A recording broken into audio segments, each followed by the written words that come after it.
Assalamualaikum warahmatullahi wabarakatuh. Hello everyone, my name is Anissa Nurfalah and I'm from A class.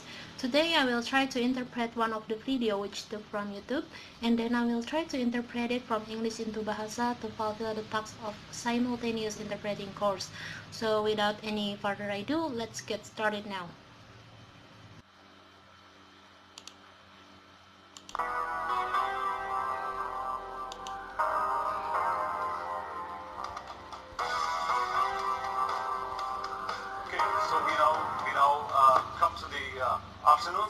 Sekarang adalah waktunya untuk sesi sore yang akan membahas skeptisme lingkungan. Sesi ini akan terbagi menjadi dua bagian. 6 tahun lalu di Stockholm, Hans Rosling berbicara tentang kesalahpahaman manusia akan dunia. Dia menunjukkan bahwa keadaan dunia jauh lebih baik daripada yang kita pikirkan. Kita telah mampu meningkatkan harapan hidup untuk mengurangi kemiskinan dan masalah-masalah lainnya, tapi tidak ada yang gratis. Seperti dalam dunia medis, tidak ada pengobatan tanpa adanya efek samping, meskipun efek tersebut akan memudar seiring waktu.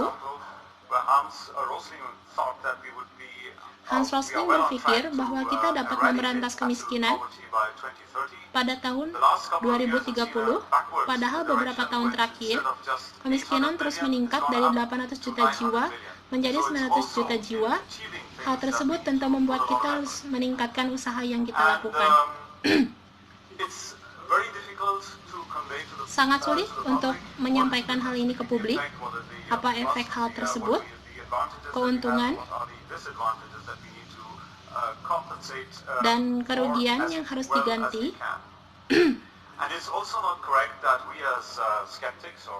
Kita sebagai seorang skeptis dan ilmuwan tidak bisa memengaruhi politisi mengenai hal yang harus mereka lakukan.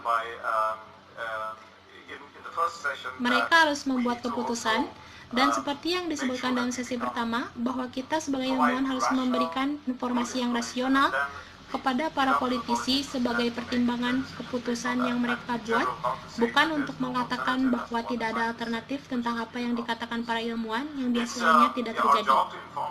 Tugas kita adalah menginformasikan pengetahuan yang dapat diandalkan, mana yang merupakan fakta dan bukan fakta. Kita sebagai ilmuwan dan skeptis juga harus membagikan pengetahuan kita kepada para pecinta lingkungan.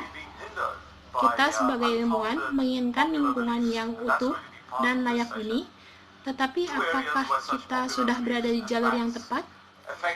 Apakah kita terhalang oleh kepercayaan populer yang tidak berdasar? Hal tersebut akan dibahas dalam sesi ini. Energi dan iklim serta pertanian merupakan bidang yang sangat memengaruhi keputusan politik.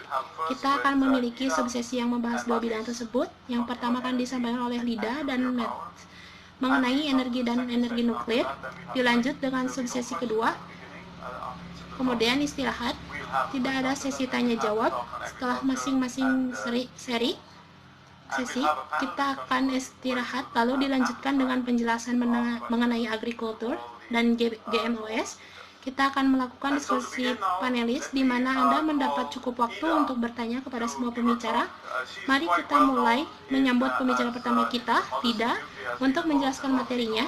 Dia cukup terkenal sebagai ibu di bidang nuklir dan terlibat dalam banyak kelompok ekomodernis, termasuk ekomodernis Jerman dan Finlandia, di mana ia berbicara tentang energi dan dekarbonisasi.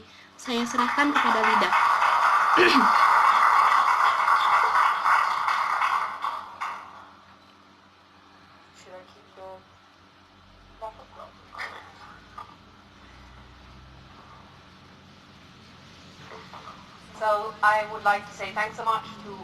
Saya ingin mengucapkan terima kasih kepada Amardeo dan kongres ini yang telah mengundang saya untuk berbicara di sini.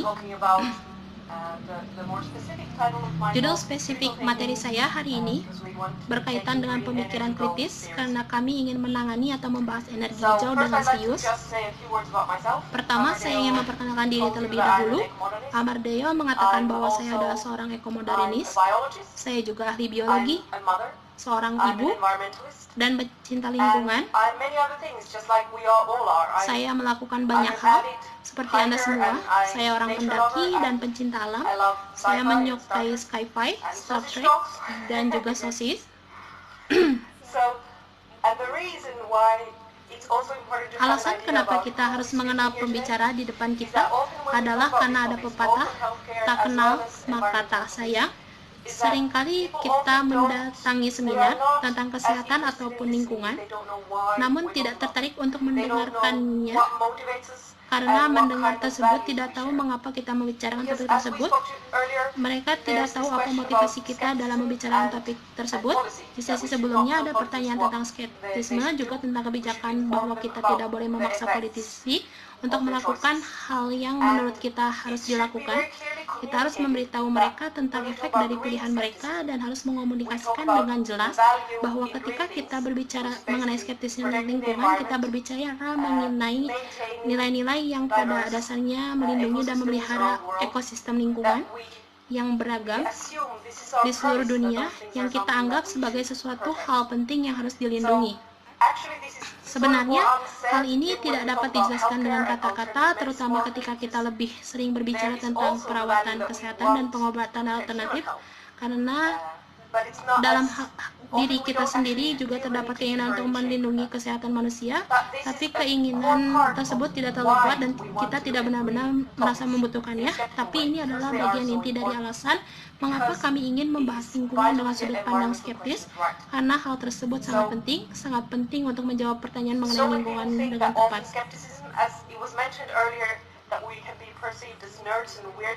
Tetapi kita juga tidak terlalu seperti itu untuk menunjukkan ide-ide yang kita miliki, juga untuk menunjukkan kepada orang bahwa pendapat mereka salah.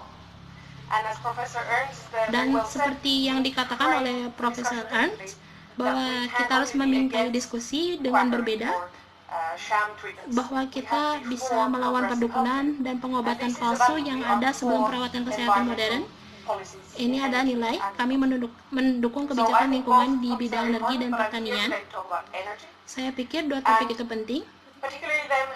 Tapi saya di sini hari ini untuk berbicara tentang energi.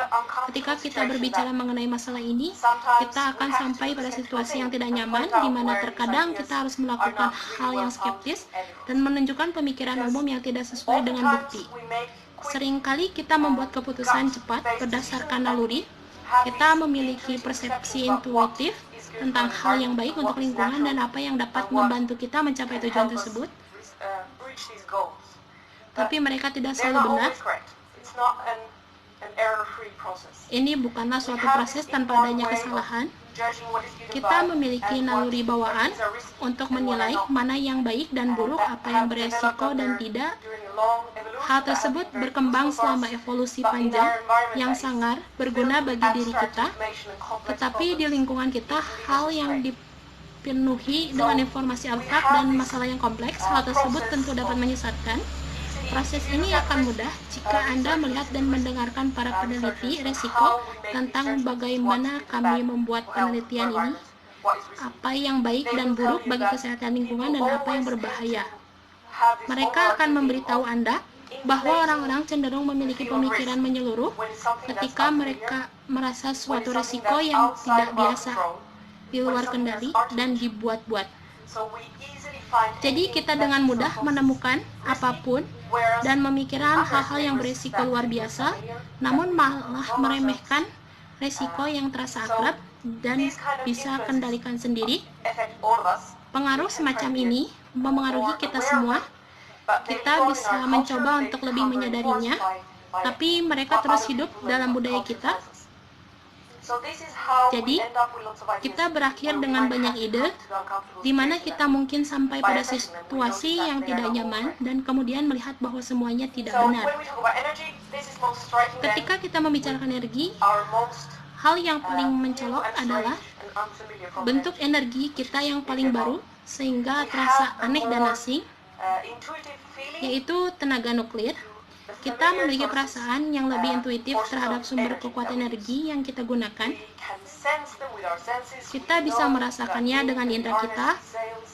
Kita tahu bahwa angin dapat dimanfaatkan dengan layer yang mengalirkan air. Anda bisa merasakannya, Anda bisa mengubahnya. Kita tahu bahwa kita bisa merasakan efek panas matahari, kita bisa menghindarinya dengan berteduh. Kita tahu bahwa dengan membakar barang kita mendapatkan energi, tapi kita juga mendapat kerugian yaitu asap. Tapi kita tahu cara mengatasinya dengan menghindari dan menjauhi asap tersebut. Hal tersebut tidak menakutkan bagi kita.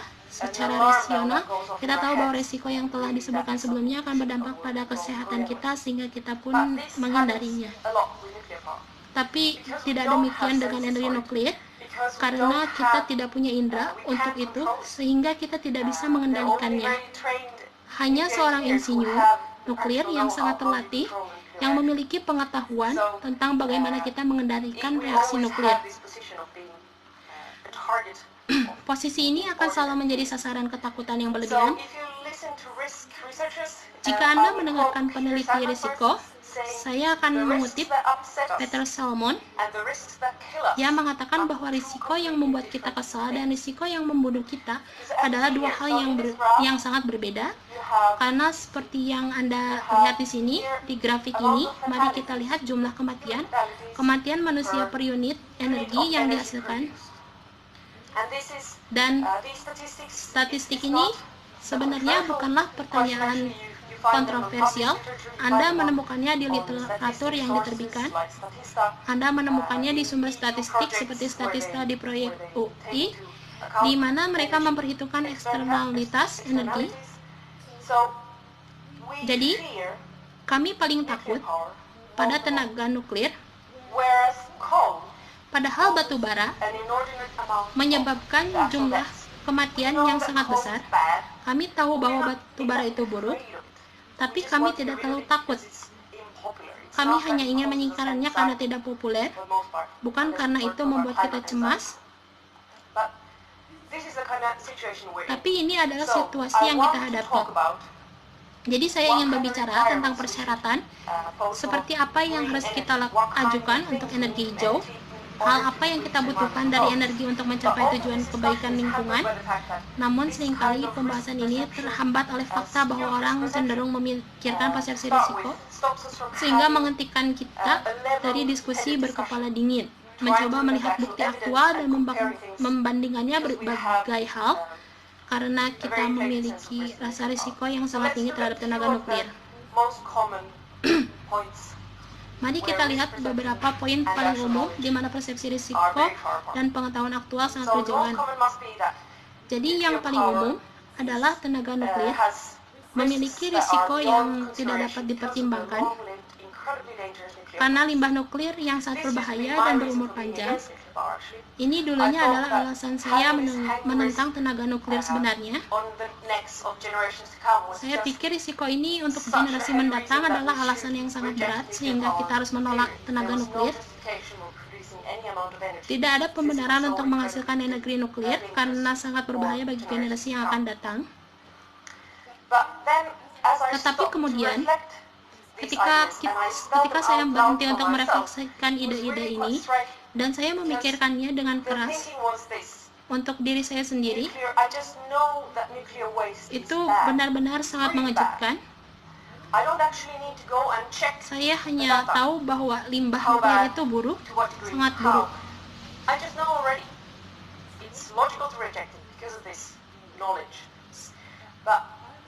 Tapi saya yakin, Anda dan saya tahu dari pengalaman pribadi bahwa sekedar mengetahui saja tidaklah cukup jika ingin memahami sesuatu dengan benar. Jadi mari kita lihat sedikit tentang apa yang sebenarnya kita ketahui tentang limbah nuklir. Jadi, dalam bagian ini, Anda memiliki radioaktivitas yang diukur secara relatif. Aktivitas itu adalah sampah khas Anda saat ini dari sebuah reaktor, reaksi air ringan, yang termasuk dalam jenis reaktor sangat umum, dan di garis dasar di tingkat 1 kita memiliki uranium alami. Jadi di sini Anda melihat bahwa pada awalnya bahan bakar nuklir bekas akan sangat aktif dan kemudian Anda melihatnya dengan relatif cepat.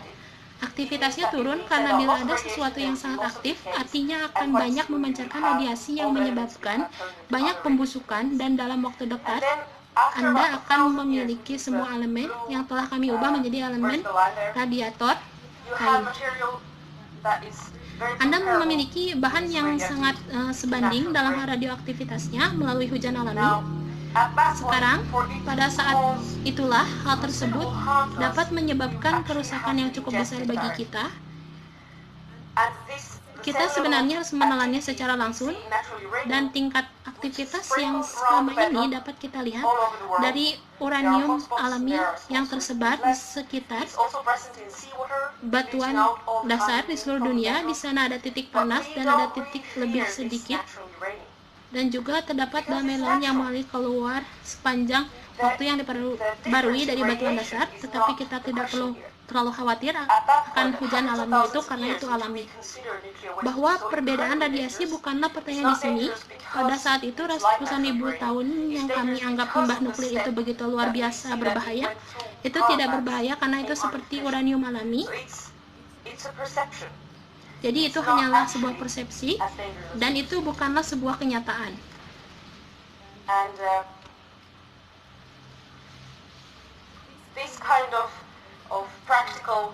Yang sebenarnya tidak seberbahaya dulu, dan pertimbangan praktis semacam ini tentang bagaimana sebenarnya bisa menyebabkan kerusakan. Anda tidak benar-benar melihat saran mendetail orang-orang yang berbicara tentang limbah nuklir terlalu berbahaya bagi kita untuk menganggap nuklir. Mereka tidak perlu memberitahu atau mengungkapkan atau membuat laporan secara praktis kepada kita tentang bagaimana bahaya ini akan terjadi. Ini cukup untuk menyindir kita karena tetap menggunakan radioaktif untuk waktu yang lama.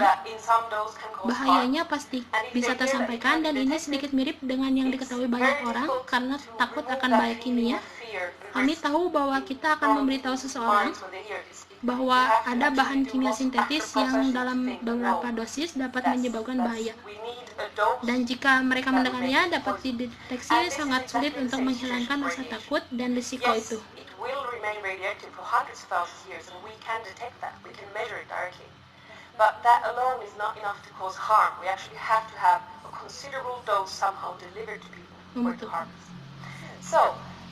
Jadi, kurangnya saran adalah bagaimana bahaya ini akan datang. Itu akan sangat mencolok jika Anda benar-benar melihatnya. Banyak orang tidak melihatnya karena itu cukup hanya dengan beransuri, tetapi Finlandia, di negara asal saya, Anda sebenarnya memiliki gudang geologi untuk penyimpanan jangka panjang limbah nuklir, dan mereka telah melakukan studi yang ditinjau secara eksternal sebagai jenis studi terbaik yang ada.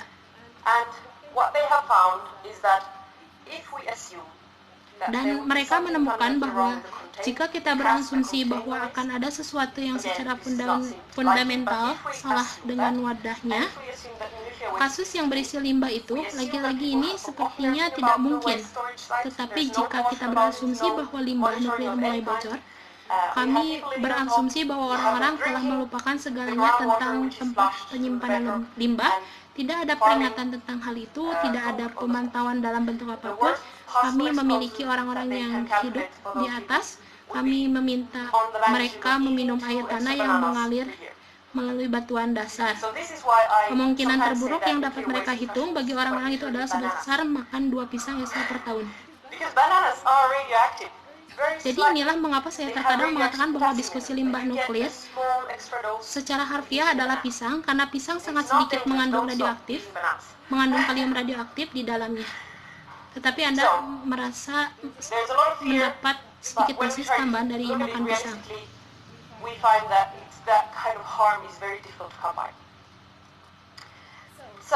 Jadi, kami sebagai skeptis, saya ingin membantu orang-orang skeptis adalah persepsi risiko dan mempertimbangkan landscape risiko, karena hal lain yang kami pelajari dari peneliti risiko adalah bahwa orang benar-benar cenderung lupa untuk memperhatikan risiko dari alternatif. Tidak hanya risiko penting, tetapi rasio manfaat pun merupakan hal penting yang harus dibuat di masing-masing untuk masing-masing secara terpisah. Tetapi orang-orang merasa entah bagaimana jika mereka merasa ada risiko besar untuk nuklir, dan kami hanya memilih untuk menghindari bahwa kami dapat bernafas lega Kita harus menghindari risiko, kita memiliki semacam pilihan tanpa risiko. Jadi kami benar-benar perlu memastikan bahwa orang belajar melihat setiap risiko. Risiko semua alternatif. Jadi banyak orang yang berpikir bahwa membandingkan limbah bahkan kecil sekali. Tetapi ini adalah hal yang sangat penting untuk mengajari orang-orang tentang risiko yang harus kita bandingkan dan timbang. Mereka karena sangat mengejutkan ketika Anda mulai melihat fakta bentuk-bentuk energi lain. Mereka menyebabkan lebih banyak masalah kesehatan. Mereka benar-benar tetap berbahaya selamanya, yang merupakan kasus banyak logam berat yang mereka inginkan untuk akhir alam semesta. Mereka berpotensi tetap sama berbahayanya, dan kami memiliki banyak industri yang tidak memiliki tanggung jawab untuk menangani limbah. Mereka akan berakhir di tempat pembuangan sampah di suatu tempat dan bocor ke tanah, atau menjadi asap ke langit, dan dalam hal ini batu bara bahkan menyebabkan lebih banyak kontaminasi radioaktif daripada nuklir karena Anda memusatkan elemen jejak radioaktif dalam abu batu bara, dan Anda menyebabkan ke lingkungan. Tapi ini tidak benar dan ini tidak seseram itu. Jadi inilah saatnya untuk mencoba membuat perbandingan ini dari tingkat berbasis bukti yang akurat, dan ini benar-benar mengejutkan bagi banyak orang. Tetapi ada baiknya mengambil momen untuk mengubah perspektif ini. Bagaimanapun, dengan memikirkan manfaat apa saja yang ada pada limbah nuklir, karena Anda mempunyai beberapa. Kami sebenarnya dapat mendaur ulang atau menggunakan kembali limbah nuklir. Saat ini kita memiliki reaktor yang menggunakan bahan bakar nuklir bebas di reaktor baru dan menghasilkan lebih banyak energi karbon rendah dan limbah yang sama dan menguranginya berkali-kali. Limbah nuklir juga padat dan mudah mengonjak. Dan seperti yang saya katakan, kita tidak perlu melakukan apapun, tetapi hanya dengan berlalunya waktu secara pasif akan membuatnya tidak terlalu berbahaya. Baik, jadi mari kita lanjutkan ke poin berikutnya, di mana ada banyak celah dalam persepsi pergelangan tangan. Jadi saya berbicara tentang kecelakaan energi, dan saya ingin bertanya di sini dari hadirin, beberapa banyak dari Anda yang dapat menyebutkan beberapa kecelakaan energi nuklir terbesar? Chernobyl, Fukushima, 3 Mile. Berapa banyak dari Anda yang mengenal Chernobyl?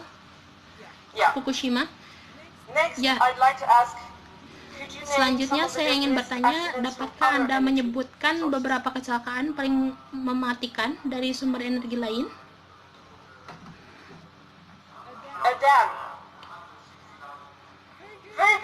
Sangat bagus. Bendungan Bangkiao.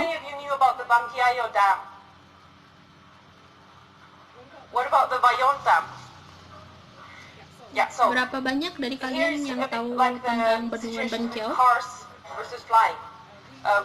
Ya, ini agak mirip dengan situasi mobil versus terbang. Kami tahu bahwa mobil menyebabkan lebih banyak kematian, tetapi kami tidak benar-benar takut untuk mengemudi. Tetapi ketika sebuah pesawat jatuh, semua orang memperhatikan dan banyak orang yang takut. Dan terbang juga merupakan bentuk perjalanan yang lebih tidak wajar, dan kami tidak memiliki jenis yang sama.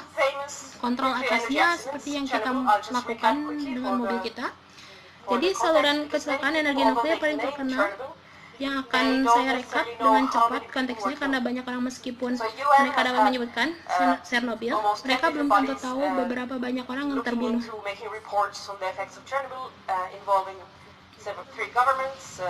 Jadi PBB memiliki hampir 10 badan berbeda yang akan membuat laporan tentang efek Chernobyl yang melibatkan 3 pemerintah, Palang Merah, dan banyak ilmuwan independen.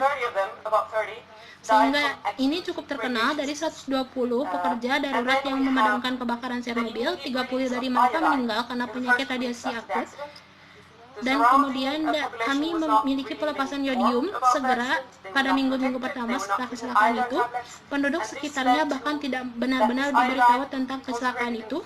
Mereka tidak dilindungi, mereka tidak memberikan tablet yodium, dan hal ini menyebabkan yodium ini terkonsentrasi di tiroid orang muda.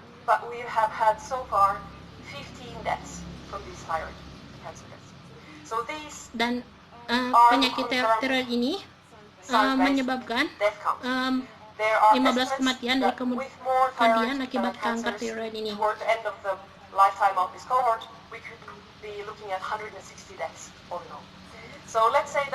Jadi katakanlah secara kasar kita melihat 200 kematian. Sekarang Anda mungkin dapat membayangkan bahwa telah terjadi kecelakaan energi dengan lebih dari 200 kematian, seperti yang kita dengar di sini sebelumnya.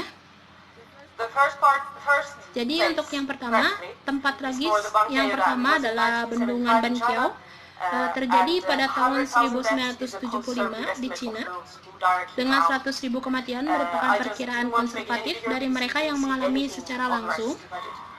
250 adalah perkiraan lain dari orang-orang yang meninggal karena kelaparan dan wabah penyakit yang kemudian menyusul.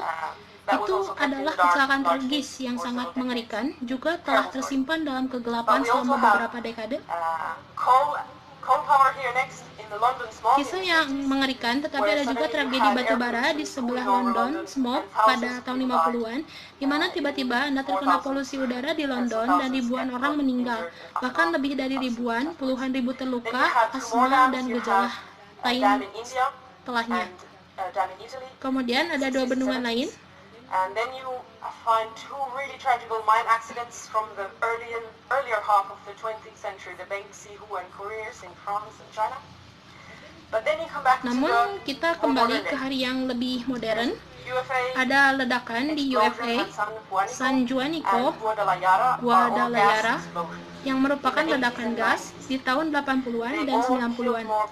Mereka semua telah membunuh banyak orang secara langsung, ratusan orang, dan melukai ribuan orang. Banyak dari mereka tidak memiliki asuransi jiwa, mereka hanya akan memberi informasi tentangnya, tapi kemudian setelah kecelakaan Soma Mini, kebakaran tambang di Turki pada tahun 2014, 300 orang meninggal seketika. Sekarang siapakah di antara Anda yang pernah mendengar tentang kebakaran Soma Mini? Jadi ini adalah kecelakaan yang terbaru dan sejauh ini lebih mematikan daripada kecelakaan Chernobyl. Dan kebakaran kebanyakan dari kita tidak menyadarinya. Saya tidak tahu, ternyata lebih dari 2 hingga baru-baru ini saya mulai memeriksanya. Jadi di sini jelas ada kesulitan memahami bagaimana persepsi risiko membuat tampak jauh lebih berbahaya.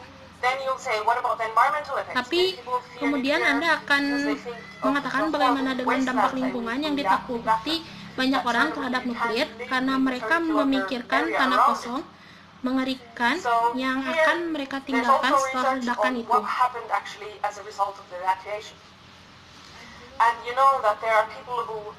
Anda tidak bisa tinggal di sekitar 30 km area tersebut.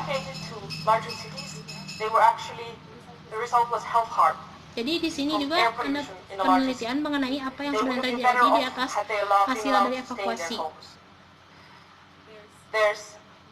Now, as a result of them moving out, nature has taken over, and there are more than 400 species of vertebrates living in the area, thriving populations of these.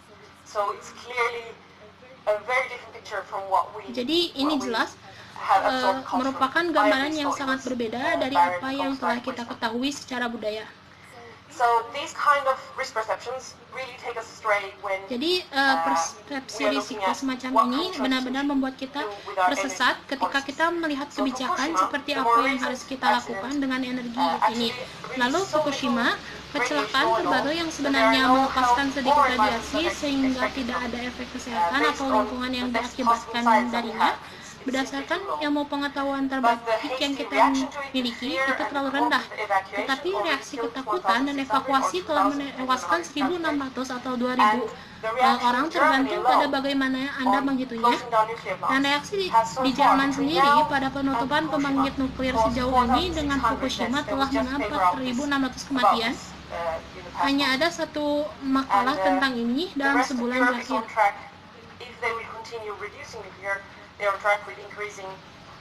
Sekarang mereka berada di jalur dengan peningkatan ratusan ribu karena polusi udara jauh lebih mematikan, dan belum ada solusi yang baik untuk mengganti nuklir. dengan energi bersih. So, we need to define Jadi kita perlu memperjelas for energy. tujuan We untuk can't energi rely on bersih. risk, on this Kita fear. tidak bisa mengandalkan We have to have risiko these akan discussions about ketakutan waste ini. and accidents to try to get to a place Kita harus where we can look at the evidence berdiskusi and mengenai see pemborosan dan what kind of kerusakan ini choices demi have what kind of mencapai effects, suatu instead of tempat di ruling mana something kita out dapat membuktikan dealing dan with melihat that. pilihan seperti apa yang dimiliki, So this is the seperti situation apa we're in. efeknya daripada memutuskan sesuatu dimulai Our dengan carbon ketakutan. emissions are only rising. Kemudian ini adalah situasi di mana emisi karbon kita terus meningkat, perlu segera kita turunkan. Jika kita melihat organisasi ilmiah ahli seperti IPCC atau Badan Energi Internasional, sebenarnya mereka akan memberitahu Anda tentang bagaimana cara dan dalam laporan yang sangat panjang dan sebagainya. Oleh karena itu, kita benar-benar membutuhkan setiap metode yang memungkinkan yang kita miliki, dan kemudian mereka akan mengandalkan teknik yang belum dikembangkan.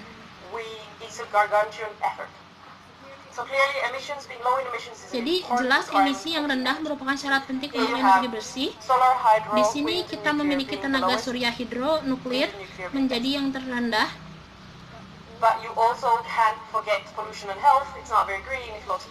Nuklir memang yang terbaik, tetapi Anda tidak dapat melupakan polusi dan kesehatan.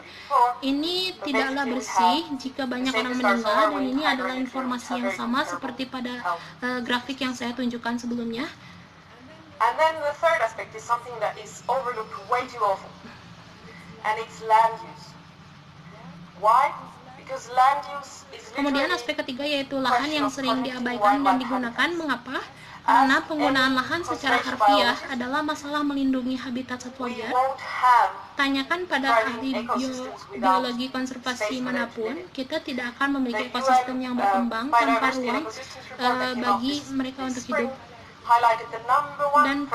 Dan keanekaragaman hayati dan ekosistem yang keluar pada musim semi ini menyoroti ancaman nomor satu keanekaragaman hayati secara global adalah perubahan dalam penggunaan darat dan laut. Ini sangat besar jika kita menggunakan bagian terbesar dari habitat alami yang tersisa. Kita tidak akan memiliki singa lagi. Ini benar-benar masalah. Kita bisa mendapatkan perubahan iklim, bahkan katakanlah kita entah bagaimana membuat perubahan iklim sepenuhnya terkendali.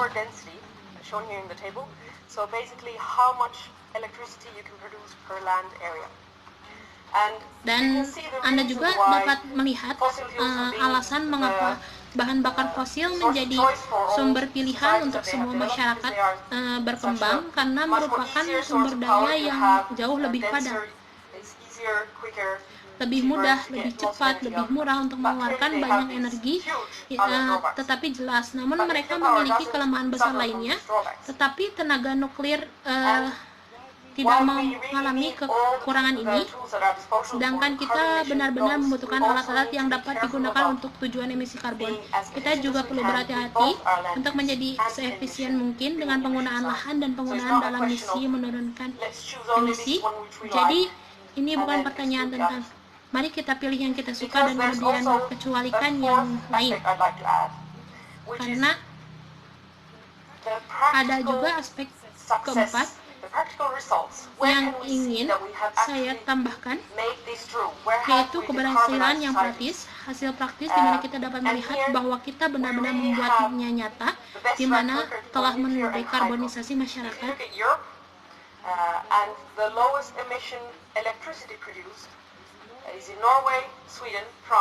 Dan di sini kita benar-benar memiliki rekam jejak terbaik untuk nuklir dan hidro.